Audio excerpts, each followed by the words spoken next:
हाँ, class 12th और class 10th RBSE board, माध्यमिक शिक्षा बोर्ड अजमेर, एग्ज़ाम डेट आ चुकी है और कोर्स काफ़ी अच्छा अपना अपलोड है, आप लोग पढ़ रहे होंगे तैयारी में। मैम बिकॉज अपना थोड़ा एप्लीकेशन पे बहुत ज़्यादा बैचेज चलते हैं, इस वजह उधर थोड़ा बिजी हो गए।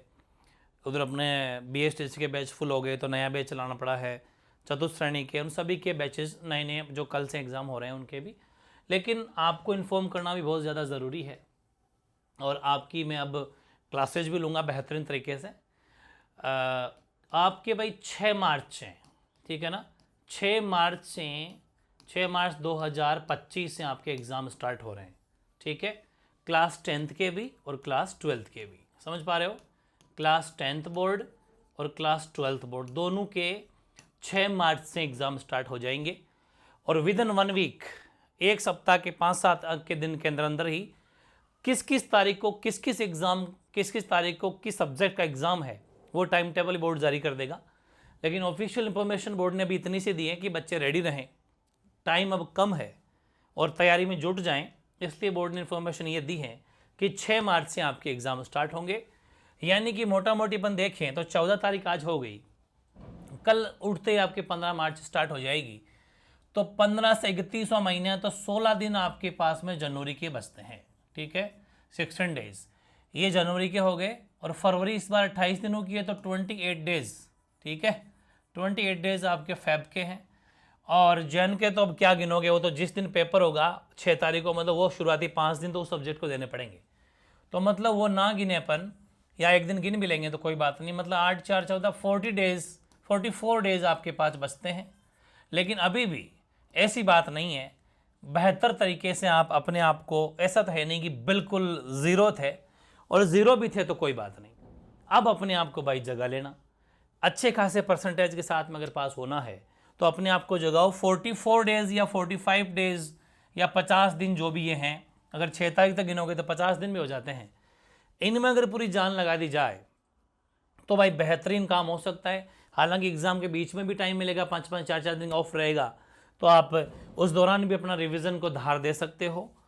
तो ये, लेकिन उस एग्ज़ाम से पहले बता दूं मैं आपको, जो 44 डेज़ है इसमें आपके मैं चलाऊंगा कैप्सूल सीरीज, जो कि अपन शुरू से चलाते आ रहे हैं। और ये कैप्सूल सीरीज नहीं है भाई, ये आपकी ज़िंदगी सफल कर देने वाली सीरीज है, ये मेरी गारंटी है, ठीक है ना।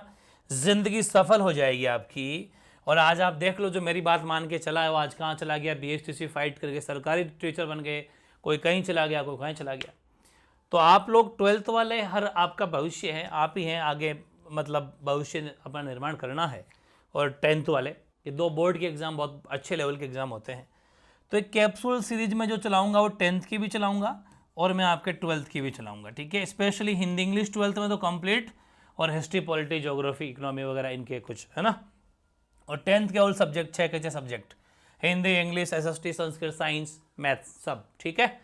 तो ये आपको मिलेगी अपन बेहतरीन तरीके से अपना यूट्यूब चैनल, जिसका नाम ये देखो, इन्फॉर्मेशन अभी आपको बता दूंगा। ये आज का पेपर आपने खैर देख लिया होगा, उस पेपर में भी इन्फॉर्मेशन आई है कि आरबीएसई 10वीं और 12वीं की बोर्ड परीक्षाएं 6 मार्च से शुरू होंगी। एक सप्ताह में जारी होगा final time table. Final time table का मतलब है सब्जेक्ट वाइज जो है ना, कि भाई किस सब्जेक्ट का किस दिन एग्जाम है, वो आपके एक सप्ताह का मतलब विद इन 5-7 दिन में आ जाएगा। ये 10वीं और 12वीं दोनों बोर्ड की 6 मार्च से होगी। सब कुछ टकाटक काम हो गया है, बोर्ड की पूरी तैयारी कर ली गई है, ठीक है। ये सारी चीज़ें हैं। देखो ये भी लिखा हुआ है कि रीट का एग्ज़ाम अपने भाई रीट के अंदर फुल हो गए बैच। रीट लेवल 1 वाले जो अपन प्रिपरेशन करा रहे हैं, बीएसटीसी के बाद में रीट करना होता है, तो उसका सेकंड बैच चलाना पड़ा है। बहुत ज़्यादा बच्चों की डिमांड थी, तो वो कल से स्टार्ट है वो भी। तो वो जो रीट का एग्ज़ाम है वो 27 फरवरी को है। रीट का मतलब होता है जो टीचर की तैयारी करते हैं ना, सरकारी गवर्नमेंट टीचर की, वो रीट का एग्ज़ाम देते हैं, ठीक है। उसके बाद में सरकारी नौकरी लगती है। तो रीट 2024 जो है, उस परीक्षा के कारण 10वीं और 12वीं की जो एग्ज़ाम डेट है आगे बढ़ी है। तो आप लकी हैं कि वैसे फरवरी में डेट आती थी, अब मार्च में चली गई, ठीक है ना, क्योंकि उनका एग्ज़ाम 27 फरवरी को है। तो उससे पहले इनको प्रिपरेशन करनी पड़ेगी, तो 27 तक तो रख ही नहीं सकते। फिर इनके 28 तक फरवरी है, तो अगले मार्च के अंदर 6 मार्च से आपके एग्ज़ाम रख दिए। ये कारण बताया है जो बोर्ड के सचिव अपने कैलाश चंद शर्मा जी, उन्होंने जो ये पूरी कमेटी रखी है, इसके अंदर पूरी बातें हो गई है कंप्लीट। अब आपके एग्ज़ाम 6 मार्च से ही होंगे। किस दिन किसका एग्जाम होगा वो अभी जल्दी, वो भी बोर्ड की घोषणा जब होगी तो सबसे पहले मैं आपको बता दूंगा। आप मस्त रहें, एग्जाम कब होगा, किस सब्जेक्ट का होगा, इन्फॉर्मेशन आप मेरे पे छोड़ दें, बस आपको चैनल से जुड़े रहें। अगर आप 12th के बच्चे हैं तो 12th वाले तो आप जानते ही हो, MV ऑनलाइन स्कूल ज्वाइन कर ही रखा है आपने, तो इस MV ऑनलाइन स्कूल के ऊपर ही अपन बेहतरीन तरीके से ज़बरदस्त अपनी एक क्लास अपलोड करूँगा। और जो बच्चा 10th का है ना, अगर जो बच्चा 10th का है तो इनका मैंने अलग से चैनल बना दिया है, MV ऑनलाइन स्कूल है ना, MV online school class 10th, यही ना भाई, क्लास 10th ऑनलाइन स्कूल कर लेना इसको, ऑनलाइन स्कूल, ये ना, online school 10th, only 10th है, क्लास लिखा हुआ नहीं है, 10th।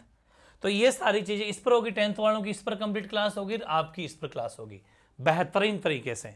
और हाँ, ये जो कैप्सूल सीरीज है आपकी, इस कैप्सूल सीरीज जो मेरे से पढ़ा है वो जानता है, ये कैप्सूल सीरीज का मतलब बताऊँ क्या होता है? इसका मतलब ये होता है कि एग्ज़ाम में, क्योंकि पूरी बुक तो बहुत ज़्यादा थ्योरी कंटेंट होता है, एग्जाम में डायरेक्ट प्रश्न कहां से आएंगे, वो डायरेक्ट हिट करने वाले प्रश्न होंगे टॉप लेवल के। मेरी गारंटी है कि 80% प्लस से लेके 90% तक आपके एग्जाम में एज इट इज टपकेंगे। इतिहास गवाह है, 4-5 सालों का रिकॉर्ड आप देख सकते हो। RBSE बोर्ड का मुझे कंफर्म नस नस पता है कैसे पेपर बनते हैं, क्या बनता है। 90 प्लस ही बन सकते हैं। पॉलिटी वगैरह में तो पिछली बार बच्चों ने कहा कि सर आपकी कोई सेटिंग है, अरे मैंने कहा नहीं यार, मेहनत करते हैं प्यारे बच्चों। पॉलिटी का, हिस्ट्री का, ज्योग्राफी का तो पेपर हूबहू मतलब आ जाना, तो भाई वो तो देखो क्या होता है कि पढ़ाते पढ़ाते तजुर्बा आ जाता है कि चीज़ें कहाँ से पूछेंगे, कौन सा टॉपिक ज़्यादा इंपॉर्टेंट है। और हिंदी और इंग्लिश बेहतरीन पढ़ेंगे अपन, हिंदी और इंग्लिश में तो गजब की, क्योंकि ग्रामर पढ़ा दूंगा, टॉपिक का बिल्कुल समरी, पूरे चैप्टर की समरी। देखो पढ़ना कैसे है, 12th वाले बच्चे जो हिंदी इंग्लिश की तैयारी कर रहे हैं, चाहे 10th वाले बच्चे हो, हमेशा हिंदी इंग्लिश में क्या होता है कि चैप्टर की समरी मेन है। हिंदी इंग्लिश को क्या हर कोई हल्के में लेता है, लेकिन दिमाग को खोल लेना। कुछ बच्चे तो इतने ईगो में रहते हैं कि पहली रात पढ़ के जाऊंगा, पहली रात पढ़ के खुद का नाम नहीं लिख पाएगा एक दिन में, ठीक है ना, एक रात में कुछ नहीं होता है।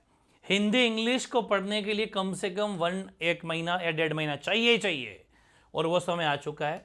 तो अपन हर चैप्टर की पढ़ ले, क्या पढ़ेंगे अपन, हर चैप्टर की पढ़ेंगे समरी, ठीक है। और समरी का मतलब क्या हो जाएगा, मतलब सारांश, ठीक है ना भाई, मतलब चैप्टर का जो है सारांश क्या है, उस चैप्टर में लिखा हुआ क्या है, पूरी समरी पढ़ ली। अब प्रश्न कहाँ से बनेगा, बीच में से बना ले, कहाँ से बनाएगा, तेरी मर्जी, फर्क नहीं पड़ेगा।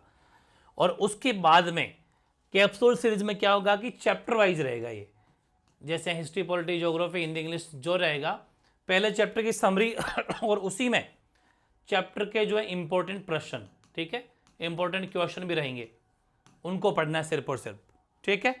ओके, इसके बाद में एक चलाऊंगा मैं आपकी MCQ सीरीज।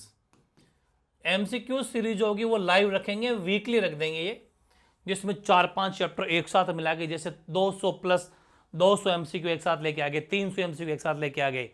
जैसे 10th वाले बच्चे हैं तो कंप्लीट इकोनॉमी के एक साथ चैप दिए 500-400 MCQ, हिस्ट्री के चैप दिए एक साथ, वन शॉट रखेंगे। तो ये अपन क्या करेंगे, ऐसा तरीके से आपको MCQs में आपका ओवरऑल चैप्टर कंप्लीट करा देंगे, बस वो लाइव हो जाएगा। MCQs कर लिया, MCQs का मतलब है लाइनें खोद खोद के प्रश्न बनाता हूं मैं, आपको पता है रिकॉर्ड है। एक एक लाइन जब याद है तो बड़ा प्रश्न बनाना इजी हो जाएगा, जब लाइनें ही याद है तो बड़ा कहां जाएगा। अगर वो सीरीज के एक एक प्रश्न याद कर लिए, एक एक प्रश्न इसके लर्न कर लिए, याद कर लिए, तो आप आराम से 90 प्लस जाओगे, क्योंकि जब पूरी एक एक लाइन बुक की याद है तो बड़ा क्वेश्चन कहां से बनेगा, आपको पूछ के बनेगा। और वैसे भी MCQs का बड़ा योगदान है आजकल, ओनली फॉर MCQs पढ़ के भी खूब सारे बच्चे पास हो जाते हैं फर्स्ट डिवीजन के साथ में। क्यों, क्योंकि हर किसी अपने 20 से 22 नंबर का वेटेज हो गया, 80 नंबर में जो MCQs आ रहे हैं, मतलब जो एक एक शब्द वाले, ऑप्शन वाले, उसमें MCQs भी है, वन लाइनर भी है, फिल इन द ब्लैंक्स भी है, मैच द फॉलोइंग भी है। इस सीरीज में क्या होगा, इसमें ओनली MCQs नहीं होगा, इसमें आपके MCQs होंगे, इसमें आपके फिल इन द ब्लैंक्स होंगे, खाली जगह है ना, फिल इन द ब्लैंक्स होंगे। इसके बाद में आपके मैच द फॉलोइंग भी रखेंगे अपन, मैच द फॉलोइंग, ये सारी बातें रखेंगे, ठीक है ना, बेहतरीन तरीके से। वन वर्ड भी रख लेंगे, वन लाइनर जो एक लाइन में आंसर लिखना होता है, ये मिला के देखा जाए तो पेपर का 50% कंटेंट इससे कवर हो जाता है। ये ध्यान रखना। इनको आपको बेहतरीन तरीके से मैं 4-5 दिन में ही क्लास स्टार्ट कर दूंगा। जब तक आप रेडी हो जाओ, कुछ चीज़ें अपलोड है उनको पढ़ने लग जाओ, कोई चेंज नहीं हुआ है उसमें, वो चीज़ें पढ़ो और उसके बाद में ये अपन स्टार्ट कर देंगे, ठीक है। तो आई होप आपकी सारी डाउट क्लियर हो गए होंगे। क्लासेस शेड्यूल ध्यान रखना, लग जाओ, जम के लग जाओ। और एक छोटी सी बात और बता दूं लास्ट में कि जो बच्चे स्कूल जा रहे हैं और अगर अब ठीक है मामला, कोर्स हो गया, अटेंडेंस वगैरह पूरी है, हालांकि क्या कहूँ पेरेंट्स आपको डांटेंगे, तो जम के सेल्फ स्टडी पे जोर करो, ज़्यादा जाना आना कम करो, है ना। और घर पे बैठ के जम के पढ़ो। 24 घंटे में से 14-15 घंटे खींचो, 14-15 घंटे खींचो पर डे। 12 या फिर 14 या 15 इनमें से कोई सा भी आवर्स का टाइम, कम से कम 12 घंटे, 14 घंटे, 15 घंटे आपको स्टडी को देने हैं। दे दो यार, 1.5-2 महीने की बात है, लगा दो जान। 12th में अच्छे नंबर बन गए, 10th में अच्छे नंबर बन गए, तो सोचो आपकी मार्कशीट है, जैसी सजाना चाहते हो सजा लो, आप पर डिपेंड करता है। तो बेहतरीन तरीके से पढ़ो, जम के पढ़ो। अगर घर पे स्टडी नहीं हो रही है तो आसपास में लाइब्रेरी ज्वाइन कर लो, ठीक है। आजकल खूब बच्चे लाइब्रेरी ज्वाइन करते हैं। लाइब्रेरी के अंदर आराम से क्या होता है कि सुबह से शाम तक लगातार पढ़ो। अगर दूर हैं तो साइकिल लेके चले जाओ, बस पकड़ के चले जाओ, टिफ़िन लेके साथ में चले जाओ, दोपहर में खाना खा लो वहीं पर, और शाम को सीधा 10 बजे आओ घर पे, डायरेक्ट आके सो जाओ। लाइब्रेरी में शांत एकदम माहौल होता है, आसपास में हर कोई पढ़ रहा होता है तो मन करता है पढ़ने का, नींद भी आती है तो थप्पड़ मारते हैं पास वाले के, उठ पढ़, क्योंकि अपने आप जागते हैं, अपने आप एक मोटिवेशन आता है। घर पे गोदड़ी में बैठ के पढ़ोगे, बिस्तर में बैठ के पढ़ोगे तो कभी पढ़ाई नहीं होगी।